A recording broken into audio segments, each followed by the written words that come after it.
গেল আমাদের কার্যক্রম আমরা চালিয়ে গিয়েছি। আমরা কোরআন শিক্ষা দিয়েছি।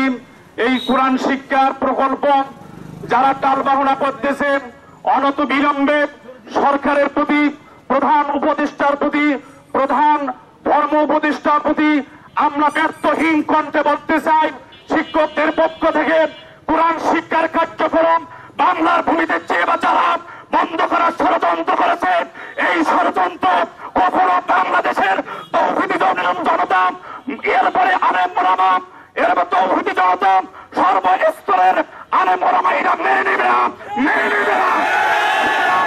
আমাদের শিক্ষকদের পক্ষ থেকে ব্যর্থহীন কণ্ঠে আমরা বলতে চাই, 5টি মাস থেকে সাধারণ মডেল কেয়ারটেকার, শিক্ষক বিন্দু, ফিল্ড সুপারভাইজার কার্যক্রম বন্ধ করে তাদের পেটে রাত্রি বেড়ে বাংলার জমিনে যারা তাদের কার্যক্রম, যারা স্বৈরাচারী অবস্থানে নিয়ে যারা আমাদেরকে পেটের মধ্যে রাত্রি বাড়তেছেন, বিশ্বাস করেন আমাদেরকে আজকের এই মানববন্ধন থেকে আপনাদেরকে হুঁশিয়ার করে দিতে চাই, এখান থেকে শিক্ষা নেন, নচেত আমরা বড় কোনো কার্যক্রম হাতে নিতে বাধ্য হব যা সামান্য বাংলার ভূমিতে কোন সংগঠন নাই। কথা বলেন ঠিক না বেশি?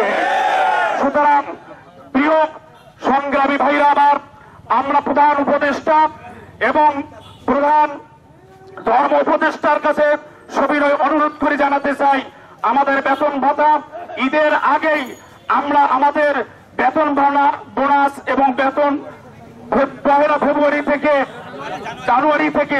পহেলা জানুয়ারি থেকে আমরা মার্চ এপ্রিল মে পর্যন্ত আমাদের বেতন এবং বোনাস আমরা ঈদের আগেই চাই।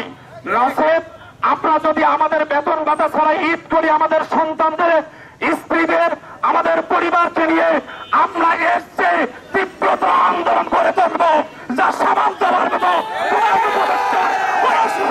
থাকবে না। কথা বলে ঠিক না বেঠিক? সুতরাং সংগ্রামী ভাইরা আমার, আল্লাহ তাআলা বলেছেন, ইন্নাল্লাহা লা ইউগাইয়িরু মা বিকওমিন হাত্তা ইউগাইয়িরু মা বিআনফুসিহিম। যে জাতি তার নিজের অবস্থার পরিবর্তন চায় না, আল্লাহ তার পরিবর্তন করে দেয় না। অতএব সংগ্রামী আলেম ভাইরা, তৌহিদি শিক্ষক ভাইরা, আমাদেরকে আমাদের আন্দোলন, আমাদের অবস্থার পরিবর্তন আমাদেরকেই করতে হবে। এই জন্য যান চাপ, জীবন চাপ আমরা আমাদের পথ থেকে, আমাদের কার্যক্রম থেকে আমরা